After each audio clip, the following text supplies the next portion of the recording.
¿Qué tal, amables amigos? Estamos nuevamente un miércoles más para darle continuidad a esta serie Noches de Parábola. Antes de hacerlo, como siempre, vamos a inclinar los rostros para elevar una plegaria al Señor.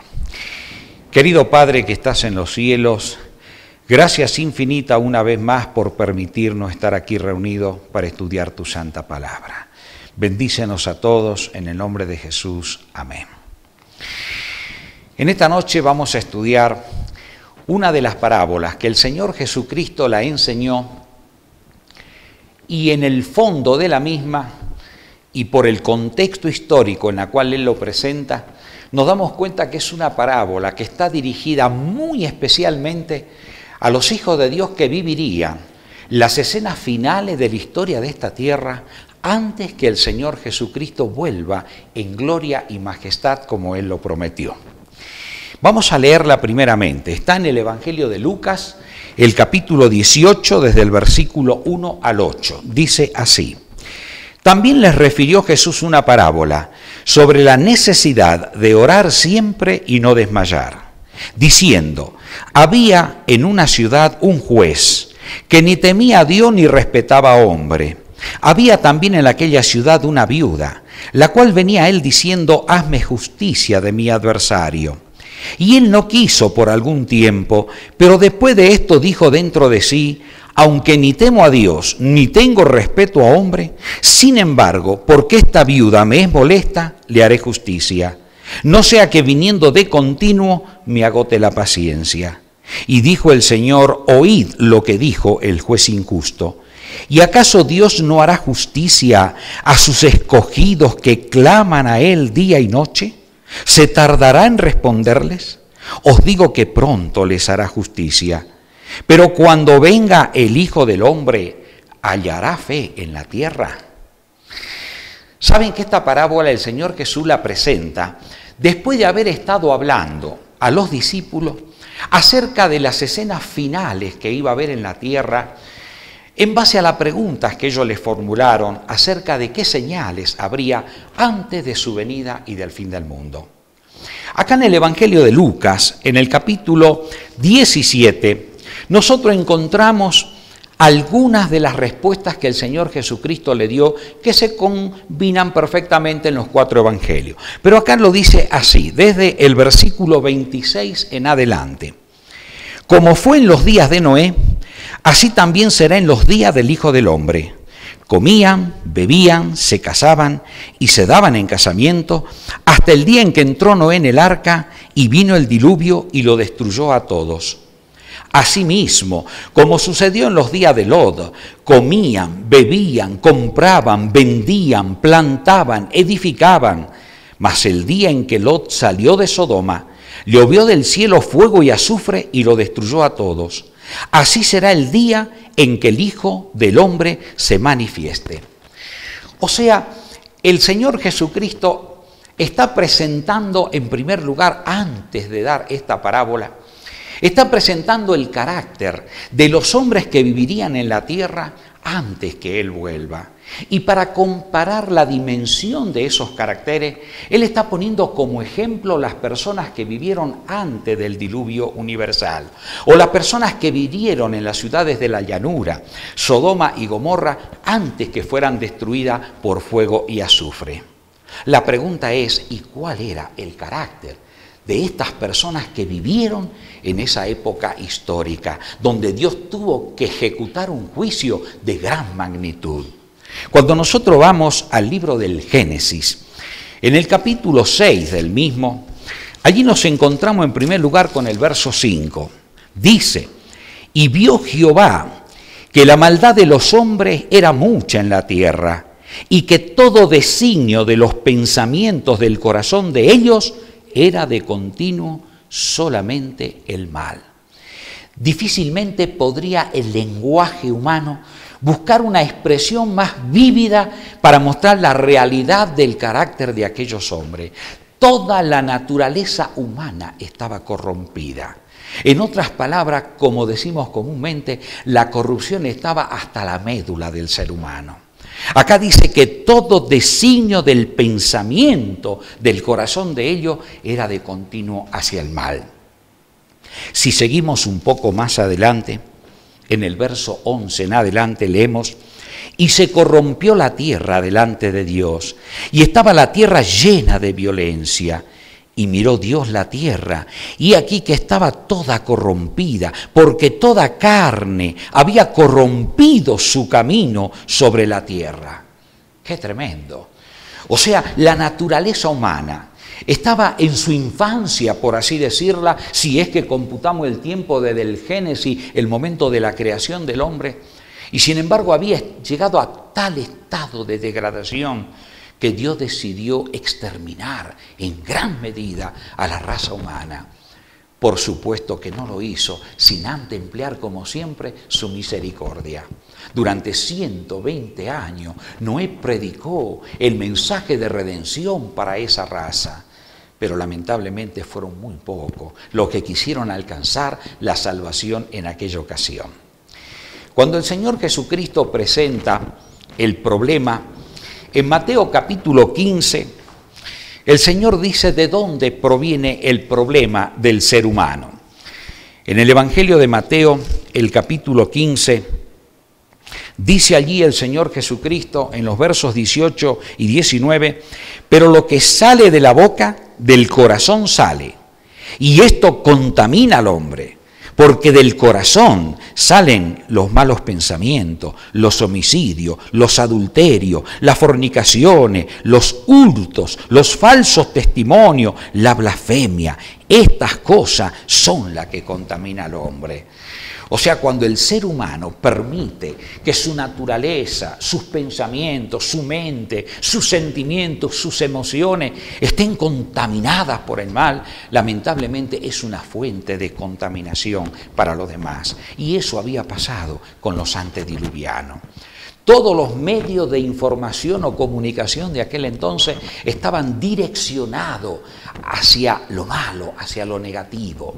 Bueno, nosotros tenemos que ir atando cabo cómo está la humanidad en la actualidad. Si los medios de información y de comunicación masiva, que entran inclusive hasta el seno del mismo hogar, ¿qué tipo de programación tenemos en ello? Hay criminalidad, hay impureza, hay una vida desenfrenada, hay una búsqueda de placeres sin control, hay una búsqueda de obtención de riqueza sin importarnos cómo se la haga. Bueno, todos esos factores nosotros tenemos que ir analizando y viendo si realmente la humanidad está viviendo en esa situación que pintó el Señor Jesucristo como una señal indicadora de su venida, característica de los antediluvianos. No es que comer o beber o casarse sea malo, eso es lícito. El mismo Señor Jesucristo alimentó a las multitudes. Lo que está indicando acá que los hombres no tendrían en cuenta ni reconocerían al Dios dador de esos beneficios. Había un estado febril por estas cosas.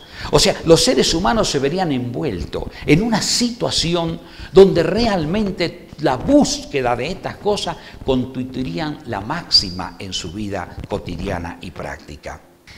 En el libro de Romanos, el capítulo 1, el apóstol San Pablo nos dice allí, recordando a los seres humanos las características de los antediluvianos y de los sodomitas, nos dice allí lo siguiente, el versículo 21 en adelante, Romanos capítulo 1 dice, pues habiendo conocido a Dios no le glorificaron como a Dios, ni le dieron gracia, sino que se envanecieron en su razonamiento y su necio corazón fue entenebrecido.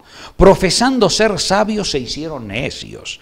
Cambiaron la gloria del Dios incorruptible en semejanza de imagen de hombre corruptible, de aves, de cuadrúpedos y de reptiles. Es decir, los hombres no querían tener a Dios en su noticia.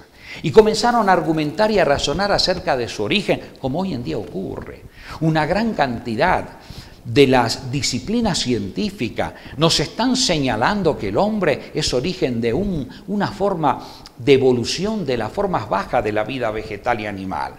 Y esos eran los mismos conceptos que llegaron a tener los antediluvianos y los hombres de Sodoma. No querían saber nada acerca de que su existencia se la debían al Dios Creador Todopoderoso. ¿Y qué sigue diciendo acá? Cambiaron la gloria del Dios incorruptible, por lo cual también Dios lo entregó a la inmundicia en las concupiscencias de sus corazones, de modo que deshonraron en sí sus propios cuerpos, ya que cambiaron la verdad de Dios por la mentira, honrando y dando culto a las criaturas antes que al Creador, el cual es bendito por los siglos. Amén. ¿Y cuál fue lo que ellos cambiaron? ¿Qué pasó en sus mentes? ¿Cómo se entenebrecieron? ¿Qué práctica adquirieron como fruto de haber dejado al Dios creador y las normas de vida que Él estableció para su criatura? ¿Qué pasó con estas personas? Con los antediluvianos y con los habitantes de Sodoma. Dice, por eso Dios los entregó a pasiones vergonzosas, pues aún sus mujeres cambiaron el uso natural por el que es contra naturaleza. Y de igual modo también los hombres, dejando el uso natural de la mujer, se encendieron en su lascivia unos a otros, cometiendo hechos vergonzosos hombres con hombres y recibiendo en sí mismos la retribución debida a su extravío. Y como ellos no aprobaron tener en cuenta a Dios, Dios los entregó a una mente reprobada para hacer cosas que no convienen. Noten, mis amigos, el apóstol Pablo está destacando algo que realmente sería una crisis también en la hora final de la historia, antes que el Señor Jesucristo retorne. Cuando nosotros hablamos de los habitantes de Sodoma, si vamos a los diccionarios, dice sodomía y es sinónimo de homosexualismo. Al hablar de esta clase de pecado, en la actualidad, la sodomía o el homosexualismo lamentablemente se ha cubierto con una capa de dignidad. Las cortes legislativas de distintos países de la tierra, los hombres que manejan los extractos judiciales, están aprobando el matrimonio entre dos personas del mismo sexo. Apreciado amigo, para que nazca un niño en este mundo, tiene que haber un espermatozoide masculino y un óvulo femenino. Y para que ese niño se desarrolle simétricamente, tiene que haber la conducción de un padre y de una madre. O sea, los niños han sido programados por el Todopoderoso para que reciban la influencia masculina y femenina en su desarrollo, según las características que Dios le dio a cada uno de ellos. Y para que esos niños tengan una armonía simétrica, tienen que ver el trato afectivo que se dan los matrimonios heterosexuales, el amor, el cariño de la mamá y del papá. ¿Qué podemos nosotros pensar en un niño, en un varoncito que es criado por dos hombres? Y ese niño está observando y viendo caricias y estímulos que se dan dos personas del mismo sexo. ¿Qué tipo de formación estamos haciendo en su mente? ¿Acaso no estamos creando niños homosexuales? ¿Acaso la psicología no enseña que los niños aprenden más por ejemplo que por precepto? Sí, querido amigo, esa es la verdad. Pero lamentablemente la palabra de Dios nos dice que estos valores iban a cambiar en forma increíble antes que el Señor Jesucristo aparezca en gloria y majestad.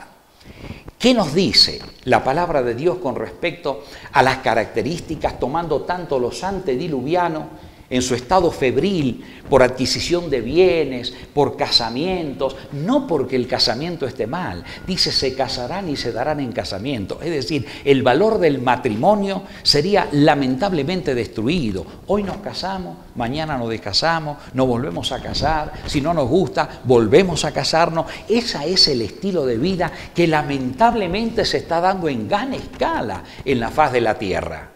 El apóstol Pablo, al hablarnos de estas cosas, en Filipenses el capítulo 3 y el verso 19, dice lo siguiente: el fin de los cuales será perdición. O sea, nos está mostrando que la conducta vivida de esta manera no puede traer la redención de nuestras almas. No nos puede hacer partícipe del reino de los cielos, del cual estamos hablando constantemente al desarrollar las parábolas del Señor Jesucristo. Dice, el fin de los cuales será perdición, cuyo Dios es el vientre y cuya gloria es su vergüenza, que solo piensan en lo terrenal. O sea, las personas que viven esta conducta de vida no pueden entrar en el reino de los cielos. Dice allí, mas nuestra ciudadanía está en los cielos, de donde también esperamos al Salvador, al Señor Jesucristo, el cual transformará el cuerpo de la humillación nuestra para que sea semejante al cuerpo de la gloria suya. Sí, amigo, el Señor tiene toda la potestad en el cielo y en la tierra para convertir a sus hijos. Entonces acá viene una pregunta muy lógica. ¿Será que estas personas tienen oportunidad de salvación? Claro que sí, si todos finalmente somos pecadores. Cuando la Biblia habla del pecador, desde la caída de Adán y Eva, todos los seres humanos somos pecadores. Estamos cortados en el mismo nivel, unos con inclinaciones homosexuales, otros con inclinación a quedarse con ajenos, los ladrones, otros con egoísmo, otros con orgullo, otros con vanidades, otros con borrachera, otros con orgía. O sea, todos los seres humanos somos débiles. Pero por la gracia del Señor Jesucristo, recordemos que Él vino a salvar a pecadores, a llamar a pecadores al arrepentimiento. Es decir, Él no vino para salvarnos con nuestros pecados, vino a salvarnos de nuestros pecados. O sea, la Biblia nos dice que esta clase de pecado, si las personas no se arrepienten, toman conciencia y abandonan el mal, lamentablemente no podrán heredar el reino de los cielos. Fíjense en lo que dice el apóstol Pablo, escribiéndole a los cristianos de Corinto, allí en la primera carta, en el capítulo 6, versículo 9 en adelante dice: ¿no sabéis que los injustos no heredarán el reino de Dios? No erréis, dice, ni los fornicarios, ni los idólatras, ni los adúlteros, ni los afeminados, ni los que se echan con varones, ni los ladrones, ni los avaros, ni los borrachos, ni los maledicientes, ni los estafadores heredarán el reino de Dios. Y alguien dirá, y bueno, ¿y quién se va a salvar entonces? Pero el apóstol no termina ahí. El apóstol está mostrando que el pecado no puede heredar el reino de los cielos. Los pecadores arrepentidos, limpiados y perdonados por Cristo sí podrán heredar el reino de los cielos. Y noten que dentro de estos pecados está la homosexualidad. ¿Y cómo termina el apóstol? Dice así: y esto erais algunos, habíais cometido estos pecados, mas ya habéis sido lavados, ya habéis sido santificados, ya habéis sido justificados en el nombre del Señor Jesús y por el Espíritu de nuestro Dios. ¿Qué tal? O sea, ¿hay perdón para estas personas? Claro que sí, claro que hay perdón. O sea que las personas que cometen estas clases de pecado aberrantes en la sociedad, que lamentablemente desde los extractos judiciales se los está justificando, lamentablemente este pecado no puede heredar el reino de los cielos. Pero si nos arrepentimos, si abandonamos el pecado, el Señor tiene toda la potestad para limpiarnos de toda maldad. Él no quiere que ninguno perezca, sino que todos procedamos al arrepentimiento. En los distintos libros de la Biblia, por ejemplo, el profeta Ezequiel dice: no quiero la muerte del impío, sino que os tornéis y viváis.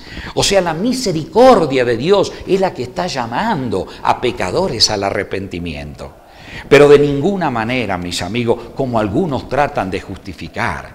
Creen que Dios justifica al pecador en sus pecados y hasta se han creado iglesias de homosexuales, dirigidas por clérigos o pastores o ministros homosexuales. Y dicen, tenemos derechos también a ser hijos de Dios. Claro que sí, pero no con su pecado, porque con esa filosofía, entonces los estratos judiciales van a tener que aceptar el pedido del ladrón. Decirle: señores, yo tengo la inclinación a quedarme con lo ajeno. Soy un ladrón. Por favor, permítanme que yo sea un ladrón. Y el borracho dirá lo mismo, permítanme, yo no puedo dejar de beber, así que denme una iglesia para que nos reunamos todos los borrachos y pastores borrachos también nos administren. No, es imposible. ¿Captan, mis amigos?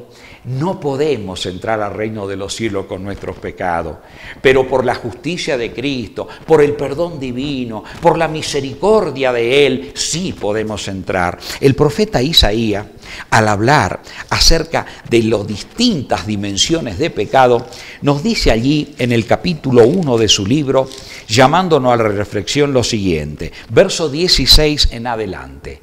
Dice así: lavaos y limpiaos, quitad la iniquidad de vuestras obras de delante de mis ojos, dejad de hacer lo malo y aprended a hacer el bien, buscad el juicio, restituid al agraviado, haced justicia al huérfano, amparad a la viuda, venid luego, dice Jehová, y estemos a cuenta.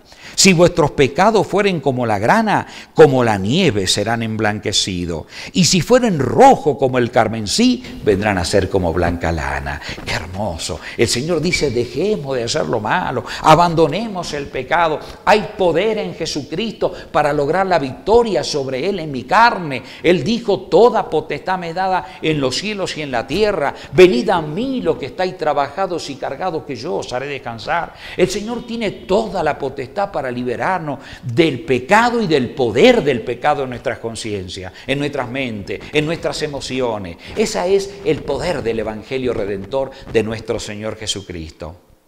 Ahora, mis amigos, el Señor Jesucristo, al presentar el cuadro que vivirían los hombres en la hora final, antes de su venida, en el libro del profeta Isaías, en el capítulo 5, nosotros leemos allí las siguientes declaraciones del Señor Jesucristo. Dice, versículo 18, dice, ay de los que traen la iniquidad con cuerdas de vanidad y el pecado como cocoyundas de carreta. O sea, la coyundas de carreta eran unas cuerdas duras, difíciles de romper. Y la Biblia está ilustrando a aquellos que amontonan el pecado y lo hacen como una cuerda difícil de romper.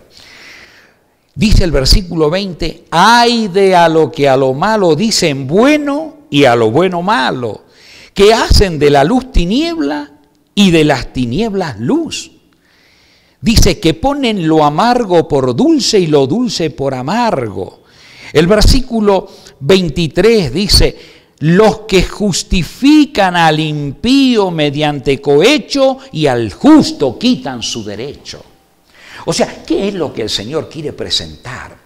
En el marco de la parábola, tenemos nosotros a un juez injusto, que ni temía a Dios ni respetaba a hombre alguno. Este juez está representando a las autoridades legislativas, que al igual que en los días de Jesús, y al igual que en los días de los profetas, lo mismo ocurrirá en la hora final. El que no quiera ponerse de parte de lo justo y de lo correcto, lamentablemente se pondrá de parte del archienemigo. Nosotros sabemos que el príncipe de este mundo es Satanás. Enseguida vamos a ver un poco en la parábola el adversario que atacaba y trataba de quitar las cosas a aquella viuda que clamaba al juez injusto para que le haga justicia. Sí, amigo, el Señor Jesucristo nos presenta un cuadro real.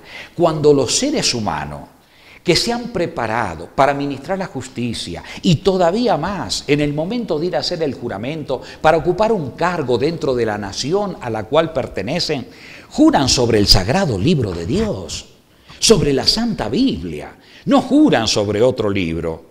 ¿Será que están dispuestos a obedecer los mandatos del cielo o a ir en contra de ello? ¿Será que en la hora final la justicia declinará para los hijos de Dios que con justicia están mostrando a las personas el mensaje redentor para que sean ciudadanos del reino de los cielos? El Señor dijo, mi reino no es de este mundo. En la condición en que impera la maldad en este mundo, no pueden ser características del reino de los cielos. Los que quieran participar de ese reino tienen que romper con el esquema del pecado en sus vidas y tienen que mostrar a los demás para rescatarlo, para que dejen de ser súbditos del mal y de las tinieblas y se transformen en hijos de luz. Los hijos de Dios que proclaman de esa manera el mensaje redentor en esta época, que no se casan con el mal en ninguna de las formas que se presentan, lamentablemente la Sagrada Escritura dice que la justicia va a declinar sobre ellos. Vamos a ver algunos pasajes de la Biblia que nos están mostrando exactamente este cuadro. En el Evangelio de San Mateo, el capítulo 24, desde los versículos 7 al 14, el Señor Jesucristo nos muestra en primer lugar el siguiente cuadro. Dice allí la Biblia: porque se levantará nación contra nación y reino contra reino. Y habrá pestes, hambre y terremoto en diferentes lugares. Y todo esto será principio de dolores. Entonces, dice el Señor, os entregarán a la tribulación y os matarán. Y seréis aborrecidos de toda la gente por causa de mi nombre. Yo les pregunto, ¿acaso Jesús no fue aborrecido en su día? ¿Acaso la profecía del Salmo 2 no decía que las autoridades de la tierra y los príncipes se reunirían en consejo contra el Mesías Redentor? ¿Acaso no ocurrió eso con nuestro Señor Jesús por hacer lo bueno, por sanar a los enfermos, por perdonar a los pecadores, por restaurar al oprimido, por resucitar a los muertos? ¿Acaso no fue el Señor enjuiciado a muerte? Acá el Señor está diciendo que los que vivan como Jesús vivió en esta tierra, lamentablemente se confrontarán a la ira de Satanás a través de los instrumentos que él puede usar en esta tierra. Y sigue diciendo acá el Señor Jesucristo: muchos tropezarán entonces y se entregarán unos a otros y unos a otros se aborrecerán. El apóstol Pablo, para mostrar el porqué de estas características, también toma la figura de los postreros días, muy similar a la que tomó el Señor, representando a los habitantes de ella como los habitantes del valle de Sidín, de Sodoma, o como los antediluvianos. Y entonces el apóstol Pablo, escribiéndole a su discípulo Timoteo, en la segunda carta, en el capítulo 3, él les dice lo siguiente: también debes saber esto, que en los postreros días, noten, en los días finales, vendrán tiempos peligrosos, porque habrá hombres amadores de sí mismos, avaros, vanagloriosos, soberbios, blasfemos, desobedientes a los padres, ingratos, impíos, sin afecto natural, implacables, calumniadores, intemperantes, crueles, aborrecedores de lo bueno, traidores, impetuosos, infatuados, amadores de los deleites más que de Dios, que tendrán apariencia de piedad, pero negarán la eficacia de ella. A esto se evita. Noten, el apóstol está presentando un cuadro de hombres realmente degradados, de personas que no pensarán en lo bueno, que los designios del pensamiento se irán de continuo al mal, hijos desobedientes a los padres, sin santidad, implacables, calumniadores, crueles, aborrecedores de lo bueno. Pero dice algo tremendo allí. Dice que tendrán apariencia de piedad, pero negarán la eficacia de ella. Ustedes han visto que hoy todo el mundo esté haciendo lo que esté haciendo, en un campo de juego, en un antro de corrupción. Que Dios te bendiga, que Dios te bendiga. El nombre de Dios es utilizado en vano. La Biblia dice: no toméis el nombre de Jehová, vuestro Dios, en vano, porque no dará por inocente Jehová al que tomare su nombre en vano. Sí, amigo, tendrán apariencia de piedad, pero en la vida práctica, en los juicios que emitirán, lamentablemente no tendrá la eficacia de la autoridad divina. Qué tremendo. El Señor Jesucristo nos viene mostrando este cuadro con pinceladas magistrales. El profeta Isaías, por ejemplo, recién mencionábamos acerca de que si la justicia declinaría para los hijos y las hijas de Dios que estarían dispuestas a vivir a la altura de los principios del reino de los cielos, y la Biblia dice que sí. Isaías capítulo 59, observen, desde el versículo 13 al 15, dice así el profeta de Dios: el prevaricar y mentir contra Jehová, y el apartarse de en pos de nuestro Dios, el hablar calumnia y rebelión, concebir y proferir de corazón palabras de mentira. Ustedes saben que prevaricar es una palabra que la manejan mucho los hombres que estudian las leyes, porque es algo que pueden hacer aquellos que manejan las leyes, o sea, violar o alterar las normas de las leyes. Y entonces dice: y el derecho se retiró, y la justicia se puso lejos, porque la verdad tropezó en la plaza y la equidad no pudo venir. Y la verdad fue detenida, y el que se apartó del mal fue puesto en prisión, y lo vio Jehová y desagradó a sus ojos porque pereció el derecho. ¿Qué tal? Dice que la justicia se puso lejos, tropezó en las plazas. Dice, porque fue detenida la verdad y el que hizo lo recto fue puesto en la cárcel. Se van a invertir los valores. ¿Se dan cuenta? No va a ser la cárcel para los que cometen cohecho, para los que cometen atropello, para los que violan la justicia, no. Será para aquellos que la defienden, para aquellos que se ponen de parte de la verdad, aunque se desplomen los cielos y la tierra. Los que se ponen de parte de la verdad divina. Siempre ha sido así, lamentablemente. Solamente que la Biblia está mostrando un cuadro que se va a dar en la hora final antes que el Señor Jesucristo aparezca en esta tierra. En el capítulo 5 del Evangelio de San Mateo, cuando el Señor Jesucristo da las bienaventuranzas a sus hijos que le honran y que le buscan, una de ellas dice así, Mateo el capítulo 5, desde el verso 9 en adelante, dice: bienaventurados los pacificadores, porque ellos serán llamados hijos de Dios. El verdadero hijo de Dios busca la paz, pero la paz en el buen sentido de la palabra, no en el casamiento con el error.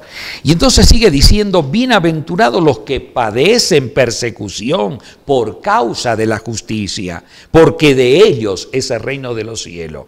Bienaventurados sois cuando por mi causa os vituperen y os persigan y digan toda clase de mal contra vosotros mintiendo. Gozaos y alegraos, porque vuestro galardón es grande en los cielos, porque así persiguieron a los profetas que fueron antes de vosotros. ¡Qué tremendo! Cuando os vituperen y os persigan y digan toda clase de mentira contra vosotros, gozaos, porque vuestro galardón es grande, porque así ya en el pasado persiguieron a los que fueron antes de vosotros. Así que el Señor Jesús nos muestra este cuadro muy real. En el Evangelio de Marcos, el capítulo 13, los versículos 8 al 13, dice allí lo siguiente: porque se levantará nación contra nación y reino contra reino. Y habrá terremotos en muchos lugares y habrá hambres y alborotos, principio de dolores honestos.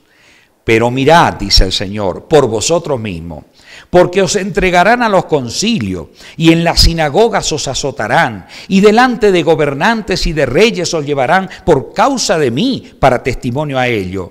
Y es necesario que el Evangelio sea predicado ante todas las naciones. O sea, querido amigo, el Señor ya nos advirtió de estas cosas. Lógicamente, que cuando los hijos de Dios resplandezcan como luminaria en medio de las tinieblas espirituales que van a rodear la tierra, allí estarán los tribunales humanos para enjuiciar a los hijos de Dios que defienden la verdad. Por supuesto que entre ellos habrá hombres de Dios que se pondrán de parte de la verdad con toda rectitud y honestidad, pero aquellos que no temen a Dios, como dice, como el caso del juez injusto, ni respeta a hombre alguno, lamentablemente se levantarán contra la persona del justo.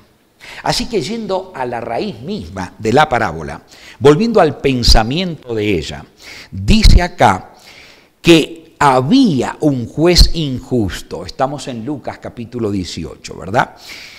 Había en la ciudad un juez que ni temía a Dios ni respetaba a hombre. Había también en aquella ciudad una viuda, la cual venía a él diciendo: hame justicia de mi adversario.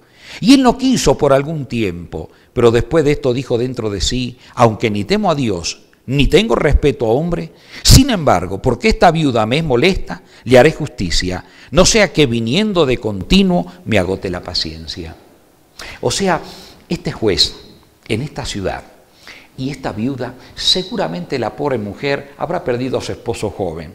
Capaz que ella tenía algunos bienes y había algunos adversarios que querían aprovecharse de la situación de ella, que no tenía quien le preste defensa. Y ella acude al juez de la ciudad para pedirle justicia. El juez sabía que lo que ella reclamaba era justo, pero el juez no quería atender su caso. La dejaba pedir, la dejaba gemir, la dejaba suplicar. y finalmente atiende su caso, pero no porque quería hacerlo con bondad y con cariño. Lo hace sencillamente para que esa mujer no lo inoportune más. Quizás para que no se dé publicidad a su juicio injusto y él quede de mala fama en ese lugar. Por esa razón le atendió. Y entonces el Señor Jesucristo dice allí: y el Señor dijo: oíd lo que dijo el juez injusto. ¿Y acaso Dios no hará justicia a sus escogidos, que claman a Él día y noche? ¿Se tardará en responderle? Os digo que pronto les hará justicia. Sí, esta parábola está presentada por contraste. Es decir, el juez injusto le aceptó el reclamo de aquella mujer y le concedió el pedido solamente por la importunidad, pero no porque temía a Dios, ni respetaba a hombre, ni le interesaba la justicia. Pero por contraste, Dios es todo lo contrario. Él es el juez justo. El Señor dice: si este juez le hizo justicia a esa mujer solamente porque ella no se cansaba de gemir y de clamar. Recuerden que la parábola comienza diciendo la necesidad de orar siempre y no desmayar. Querido amigo, nosotros tenemos una sola vía de comunicación con Dios. Él tiene muchas hacia nosotros. Él se comunica a través de las Escrituras, Él se comunica a través de la providencia, Él se comunica a través del cosmos, a través de la naturaleza. Todo tiene distintas formas de hablarnos, pero nosotros tenemos una sola, y es la oración. Y en la oración nosotros tenemos que aferrarnos de la mano de Él, pero no porque Él tarde. La oración no tiene la virtud de informarle a Él. La oración tiene la virtud de elevarme a mí hacia Él, de reposar en Él como un Padre amoroso. ¿Qué nos dice la Biblia? ¿Cómo actúa Dios o cómo es Dios cuando sus hijos se arriman a Él? La Biblia nos dice que Dios es un Dios de mucha justicia, de mucha misericordia. En el Evangelio de Juan, el capítulo 6, el versículo 37, allí el Señor Jesucristo nos dice lo siguiente. Evangelio de Juan, el capítulo 6, el verso 37. Todo lo que el Padre me da vendrá a mí, y al que a mí viene no le echo fuera. O sea, a través de Cristo, que es el nexo de unión entre el cielo y la tierra, el cielo nos recibe a todo. Jesús dijo: yo soy el camino, la verdad y la vida, nadie viene al Padre sino por mí. Los seres humanos tenemos que aceptar y reconocer que hay un único camino para llegar a Dios, y es nuestro Señor Jesucristo. Él murió por nosotros. Él es el Dios hombre. Él es el que vino a tomar por un lado a la naturaleza humana con una mano y con otra mano aferrarse del trono de su Padre para ser el puente que une el cielo con la tierra. Así que el que a Dios se acerca por medio de Jesucristo, dice las Escrituras, que no nos echa fuera. Por otro lado, el profeta Miqueas, en el capítulo 7 de su libro, dice algunas palabras que son realmente importantes en este contexto. Profeta Miqueas, el capítulo 7, el versículo 18, dice: ¿qué Dios como tú, que perdona la maldad y olvida el pecado del remanente de su heredad, no retuvo para siempre su enojo, porque se deleita en misericordia? Él volverá a tener misericordia de nosotros, sepultará nuestras iniquidades, echará en lo profundo del mar todos nuestros pecados. ¡Qué hermoso! Dios se complace en sus hijos que claman a Él. Y muy especialmente cuando se vean envueltos en situaciones adversas, cuando que parecería que el mal triunfa sobre el bien, cuando parecería que todos están en contra de lo bueno, el Dios Todopoderoso hará sentirse desde los cielos. Él mostrará que Él es un Dios de justicia y de verdad. Él mostrará a sus escogidos que claman a Él día y noche que vale la pena aferrarse de la mano del Todopoderoso, porque Él tiene que testificar a través de sus hijos a las naciones enteras que sus leyes son justas. Cuando la Biblia nos explica en el origen del mal y del dolor, quién es el causante de toda la desdicha en la tierra, de todos estos pecados aberrantes que han arruinado a la humanidad, la Biblia nos expone a través del libro del profeta Isaías, a través del libro de Ezequiel profeta, el Señor Jesucristo, el apóstol Juan en Apocalipsis. Hay todo un desarrollo donde se muestra el origen del mal, que tuvo origen en aquel ángel, Luzbel, que se rebeló contra el gobierno de Dios. Él criticó a Dios ante todo el cosmos y ante todo el universo. Pensó que las leyes de Dios eran injustas, como hoy piensan también los seres humanos. El Señor, a través de 10 sencillos mandamientos, regula la relación del hombre para con el hombre y del hombre para con Dios, su Creador. 10 sencillos preceptos que hasta un niño puede aprenderlo en pocos días de memoria, o nosotros también. Pero la profundidad que encierran esos 10 mandamientos son tan grandes que llenan toda la Biblia. Saben que los 10 mandamientos son una edición resumida de toda la Biblia.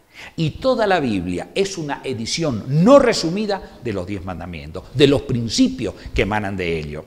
Así que, por lo tanto, mis queridos amigos, el problema está en que el acusador dice que aquella mujer fue a clamarle al juez porque había sus enemigos que le hacían injusticia. Esta mujer está representando a los hijos de Dios que son acosados, que son perseguidos por aquellos hijos que son ultrajados por el poder de las tinieblas. Sí, amigo, la Biblia nos dice cómo iba a operar Satanás después de la muerte vicaria de nuestro Señor Jesucristo. Ustedes saben que la muerte vicaria del Señor Jesucristo puso fin a la obra satánica ante todo el universo, porque Él a todos los hijos de Dios que pueblan el cosmos le había dicho que las leyes de Dios eran injustas. Pero como Dios tiene una sola arma, la arma de Dios es el amor. Dios no pudo ejecutar a Satanás en el cielo y liquidarlo allá nomás, porque Dios no es el autor de la muerte, Él es el autor de la vida. La muerte es la consecuencia del pecado. Si Dios hubiera destruido a Satanás en el cielo mismo, la gente hubiera dicho, claro, lo destruyó, los habitantes del colmo hubieran dicho, lo destruyó porque él tenía razón. Pero Dios tuvo que dejar que el mal se desarrolle para que todos expecten y vean que la obra de Él es terrible y es destructiva en el cosmos de Dios. Pero cuando Cristo murió en el Calvario, Satanás quedó totalmente desenmascarado. Él es el adversario, Él es el que nos persigue y el que nos acusa delante de Dios. La Biblia dice cómo va a trabajar Satanás en la hora final de la historia y contra quiénes va a trabajar. En el libro de Apocalipsis, el capítulo 12, nosotros nos encontramos allí con un cuadro que nos revela desde el mismo origen cómo fue la rebelión de él en los cielos. Y entonces dice allí en el capítulo 12 del libro del Apocalipsis, desde el versículo 7, después hubo una gran batalla en el cielo. Miguel y sus ángeles, Miguel es Cristo, luchaban contra el dragón y luchaban el dragón y sus ángeles.